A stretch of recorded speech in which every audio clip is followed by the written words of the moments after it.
Good morning, all my Connor kiddos. There's Kate. Can you see her? She's awake. Can you say hello? Okay, she's about to go to sleep. All right, today, April 14th, 1912. What happened that day? Do you remember? We've studied this every year I've been the librarian. Here's your clue. Okay, so the Titanic sank. Technically sank on April 14th, but it was like in the middle of the night. Hit the land, the iceberg at 11:40, I think, and then it sunk technically on April 15th. But okay, so I'm just gonna read a little bit and show you some really cool pictures. Okay, this was one of my favorites. So here's one of the propellers, and there's the men that worked on helping build the boat.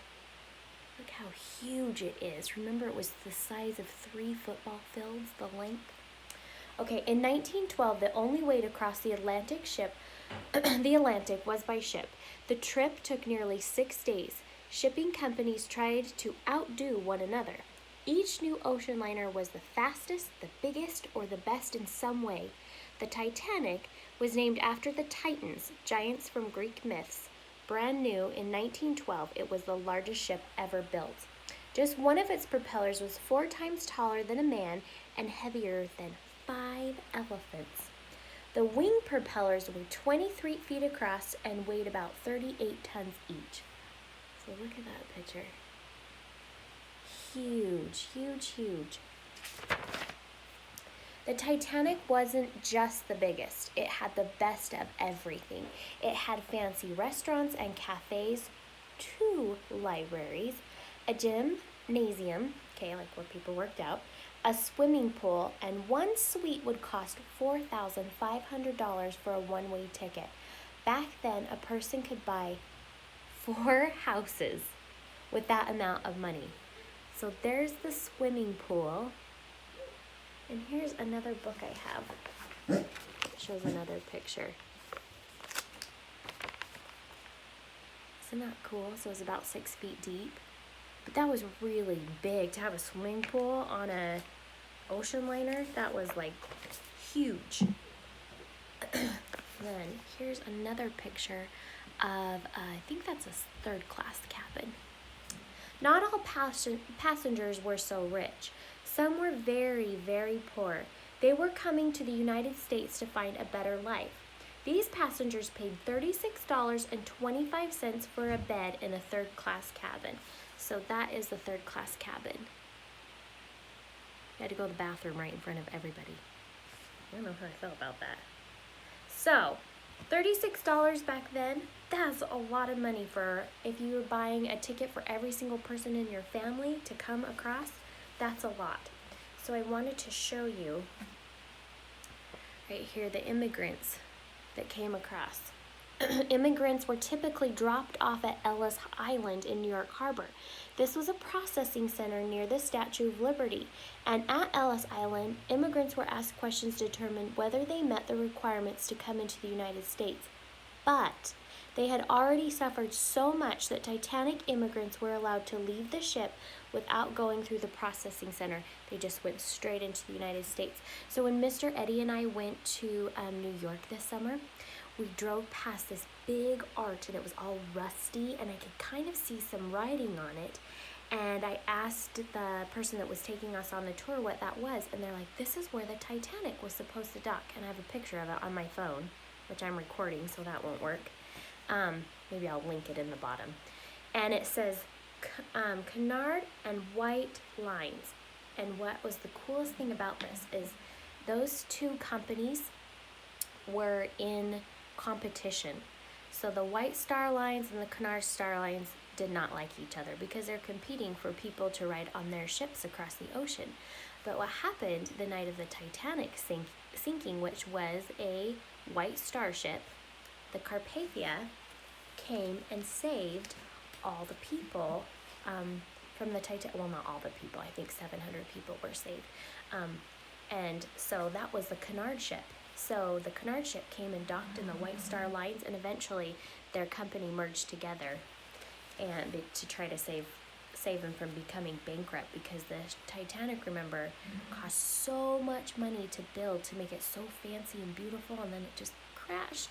And on the first time and sunk, and all those beautiful things went to the bottom of the ocean, and things that people had, like the immigrants that came across, and they brought everything that they owned with them, and it all went to the bottom of the ocean. Nobody got things back. It was just gone.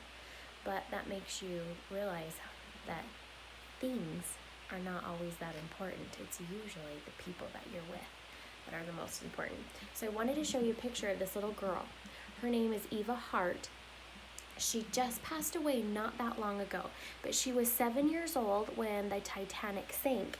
And the thing I love about her and her little friend, this was a little girl. This is the Captain Roston that came, and he was the Carpathia, just forgot the word. The Carpathia, he was in charge of the boat. Forgot the word. Okay, this little girl and Captain Roston came to help Eva, and she gave her all of her spare clothes, everything that she had. So this little girl wore this outfit for the next few days until they got to New York. And she gave everything she had to Eva. See, here's the boat that Eva came in on. And remember I told you last year, all the little kids or people who are really like suffering from hypothermia, they had to put them in the mail sacks and hoist them up on the sides and put them into the boat, because they were so weak that they couldn't hold on to the rope ladder to climb up the side of the Carpathia and get inside. So she said it was terrifying hanging over this ocean, and it's, I think it was 4 stories that they had to go up to get into there. So that's a long ways to be hoisted up into the boat. So I love stories like this about this sweet little girl who gave everything she had to help Eva. And there's lots and lots more stories like that. And it reminded me of everything that's going on right now, and how lots of you are giving everything that you have and to try to help people who don't have things. So people who are sick, or people who need a nice message, like people who are sick and you've written notes and showed them up through the windows, or you've written notes on the sidewalk with chalk for people who are going out for a walk that might be lonely and need some good messages of hope. So I love that you all are doing that. So keep it up, and we're going to get to the end of this. It's going to be good. Once again, okay, here's my challenge for you today. My new Guess Who. She was a spy for the Union Army during the Civil War.